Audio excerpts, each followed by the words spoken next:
The cool glass of the towering Vertex Technologies building reflects the gray San Francisco morning as I step through its revolving doors, as I have every weekday for the past 5 years. Today, though, the sterile clink of my ID badge at the security desk seems louder, more ominous. I barely nod at the guard, my mind preoccupied with the upcoming product launch, until a firm hand on my shoulder stops me. "Mr. Frank, please come with us," says the security officer, his face expressionless. Confusion tightens my chest. "Is there a problem?" I ask, my voice steady despite the sudden spike in my heartbeat. "Just follow us, please," he insists without elaboration, leading me towards the elevator instead of the stairs leading to my office on the 8th floor. My pulse quickens with each ding of the elevator ascending. This isn't normal.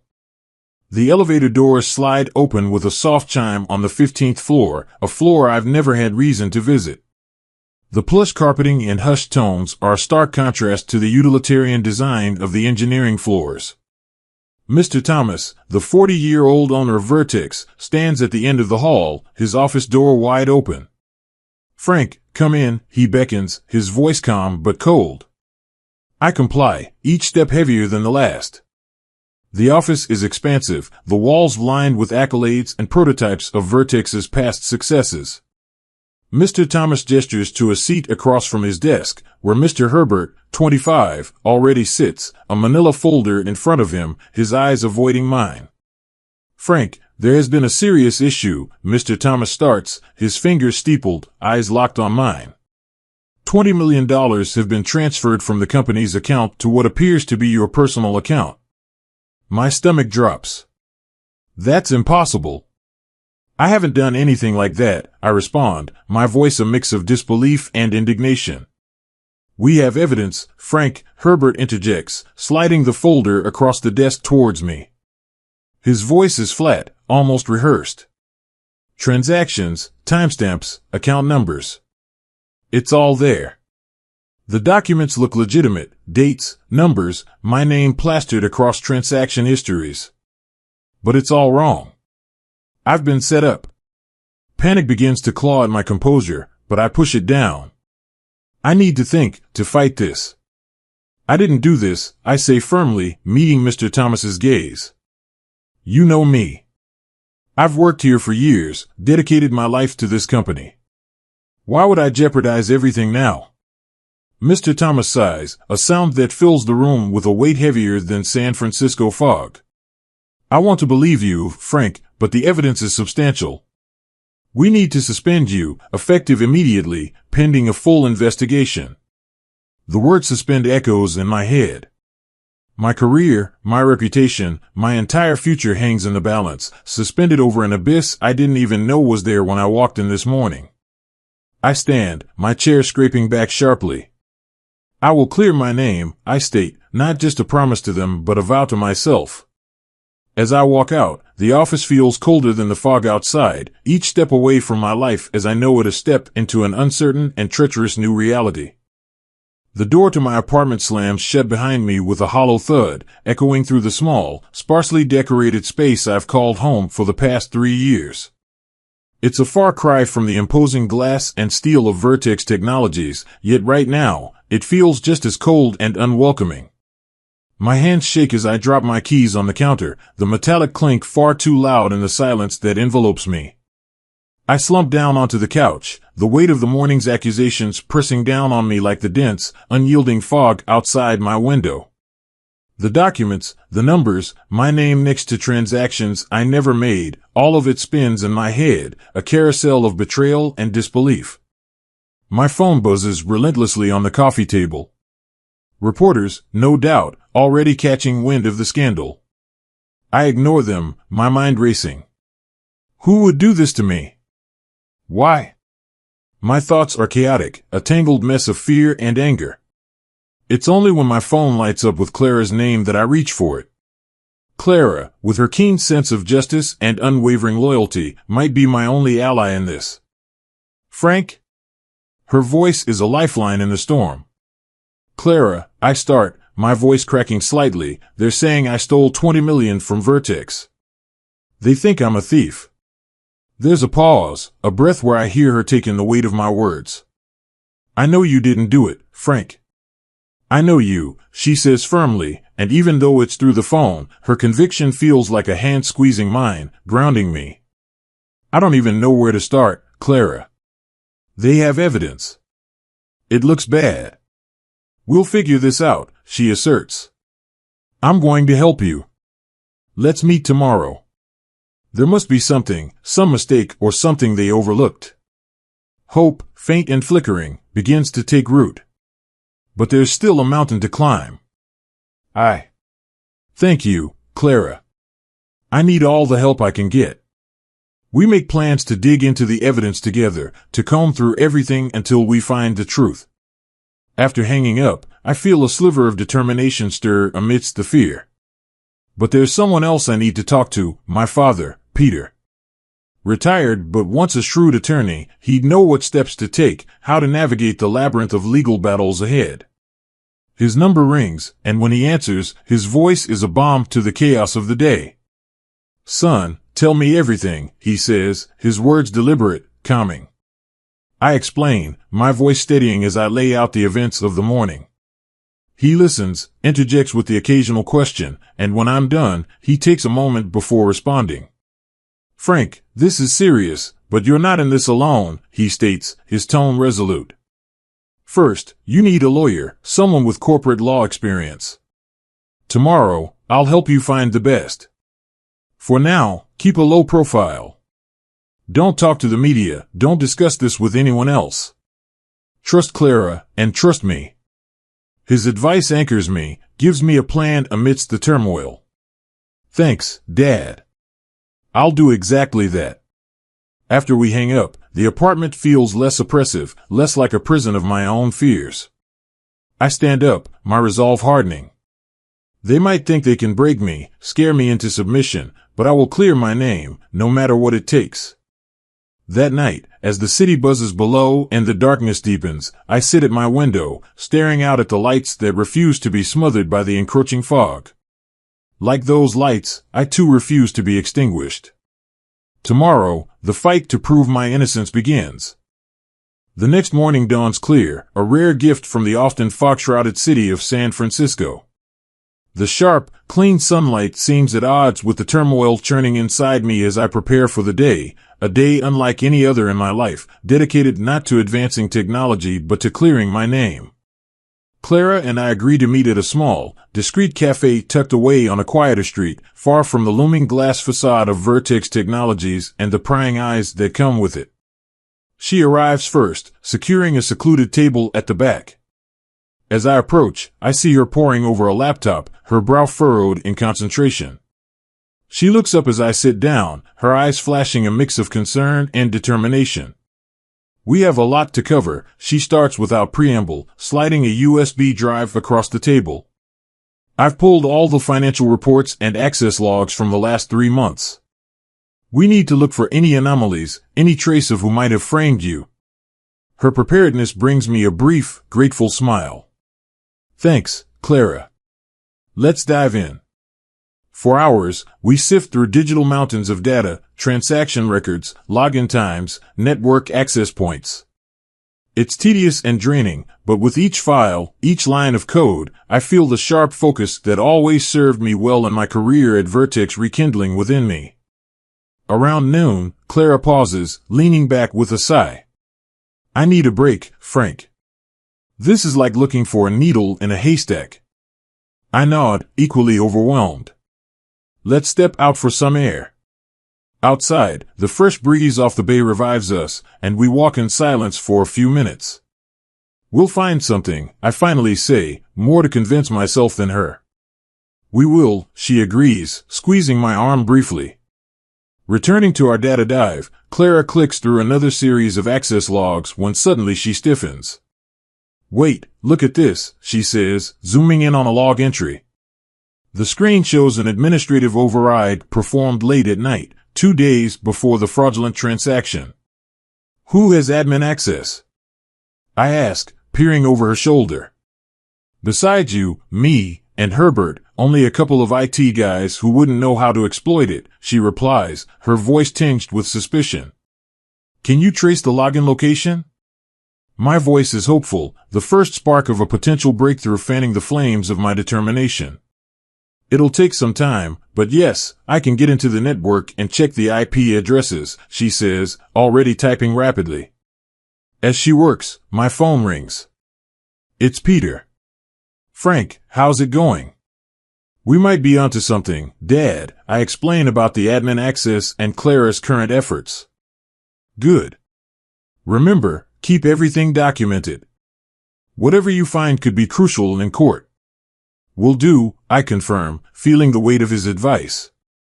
Hours slip by, and as the afternoon wanes, Clara lets out a triumphant, got it. The IP address linked to the suspicious login doesn't trace back to any of our usual locations, it's external, and oddly, it's one frequently used by Herbert.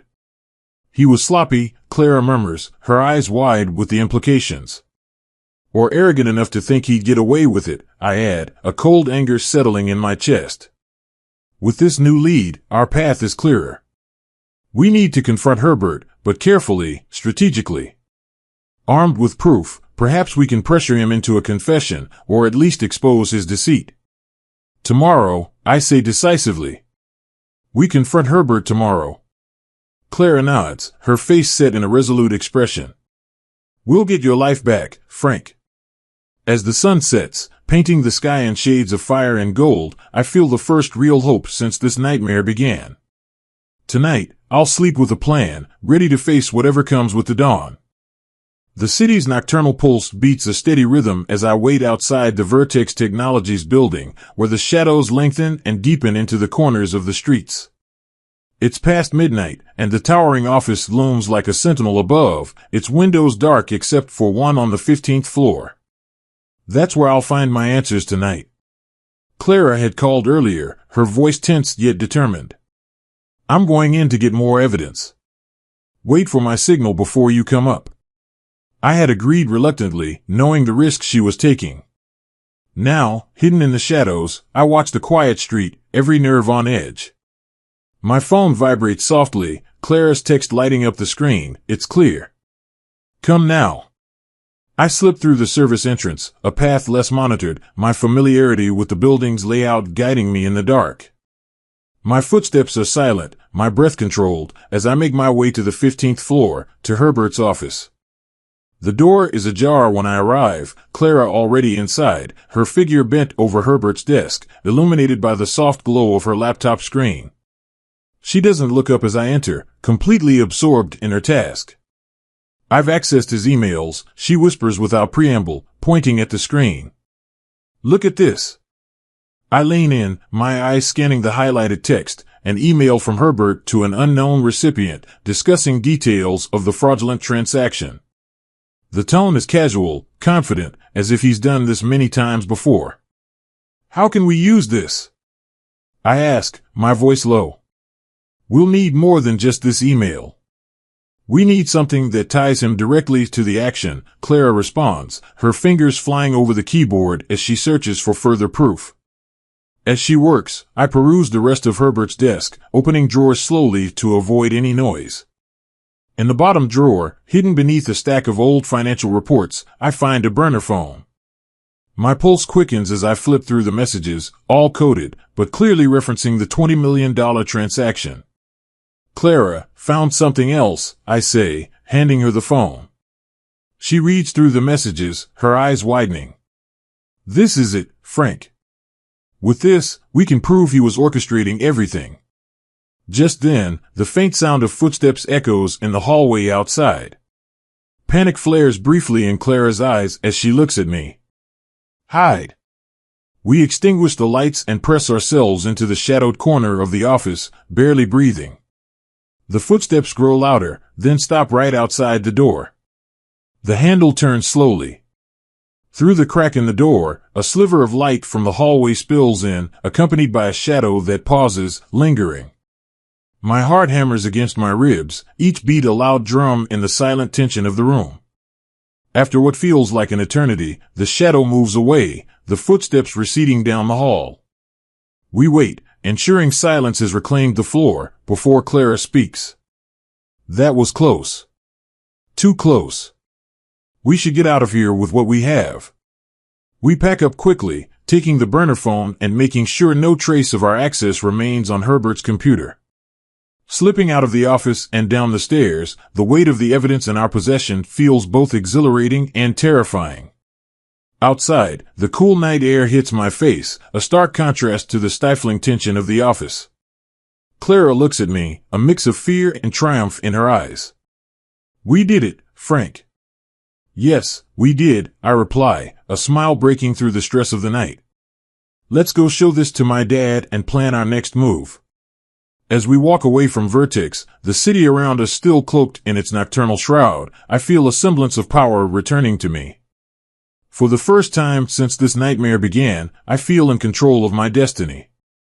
We have what we need to fight back, to clear my name, and perhaps even more importantly, to restore the balance that had been so violently upended. The morning light filters softly through the blinds of a small conference room in a nondescript building several blocks from Vertex Technologies. The table is strewn with the damning evidence Clara and I had gathered, Herbert's emails, the burner phone, and a timeline of events meticulously documented. My father, Peter, sits across from us, his expression grave but his eyes sharp with legal acumen. Are you ready for this? Peter asks, glancing between Clara and me. His voice is steady, grounding. Yes, I reply, my determination firm. It's time Herbert answers for what he's done. Clara nods, her laptop open in front of her, displaying the evidence in a clear, organized presentation. Let's go over the plan one more time, she suggests. We confront Herbert with the evidence we've gathered. We record his reaction, hopefully, he confesses, I outline the strategy, feeling the weight of the moment upon us. Peter interjects with a note of caution, remember, we need to stay calm and collected, no matter what his response is. This isn't just about getting a confession, it's about revealing the truth with as much control over the situation as we can maintain. With the plan set, we leave the safety of our makeshift headquarters, heading toward Vertex Technologies. The familiar streets now carry a different weight, each step bringing us closer to a confrontation that feels both inevitable and terrifying. As we enter the building, the receptionist gives us a curious look but says nothing. Herbert's office is on the 15th floor, the same floor that just last night seemed like a labyrinth of secrets and shadows. Today, it feels like a stage set for a final showdown. We knock on Herbert's office door. Come in, comes his voice, smooth and unsuspecting. Herbert sits at his desk, looking up with a practiced smile that fades as soon as he sees the seriousness of our expressions. Frank, Clara, and Mr. Wilson. To what do I owe this unexpected visit? We know about the $20 million, Herbert, I begin, my voice calm but carrying an edge of accusation. And we have proof. Herbert's smile falters, then reforms. I'm not sure what you mean, Frank. Clara steps forward, opening her laptop. Let's start with the emails you sent from this address, she says as she points to the screen where an email chain is displayed. Herbert's eyes flick to the screen, then back to us. He laughs, a short, hollow sound. This is ridiculous. You think this proves anything? It's just the beginning, I reply. I pull out the burner phone, placing it on his desk. And then there's this. Want to explain why you were using a burner phone to coordinate the transfer? For a moment, Herbert is silent, his facade cracking. His gaze shifts rapidly between the phone and us, calculating his next move. We also traced the IP address used to access the funds. It leads back to a location frequently used by you, Clara adds, her tone clinical. Herbert leans back in his chair, the arrogance draining from his face. His eyes dart around the room, as if looking for an exit or a way out of his predicament. Finally, he speaks, you can't prove anything. These could be fabricated. Peter steps forward now, his presence commanding. Not only can we prove it, but we're also prepared to take this evidence to the authorities and the board. But we thought we'd offer you a chance to explain yourself first. The silence that follows is thick, charged with tension and the gravity of Herbert's impending decision. Then, slowly, Herbert begins to speak, his voice a mixture of defiance and resignation. You wouldn't understand. I needed that position. I needed to make a move. It wasn't supposed to go this far. As he confesses, the pieces of the puzzle fall painfully into place. The room feels colder, the reality of betrayal and greed settling like dust after a storm. We understand more than you think, I say quietly. And we gave you more credit than you deserved. With Herbert's confession recorded, we leave his office, the weight of the ordeal momentarily lifted, replaced by the weight of justice soon to be served. The morning air feels different today, charged with a mixture of relief and anticipation. The sun casts a golden hue over the city, a stark contrast to the somber atmosphere inside Mr. Thomas's expansive office at Vertex Technologies. Today, I am not just a former employee walking back through these doors, I am a man on the brink of clearing his tarnished name. Clara and I sit across from Mr. Thomas, who looks noticeably weary, the burden of the company's scandal weighing heavily on his shoulders. Beside him, his lawyer shuffles papers, a silent testament to the gravity of the situation. Mr. Thomas, we have something you need to see, I begin, my voice steady despite the storm of emotions inside me.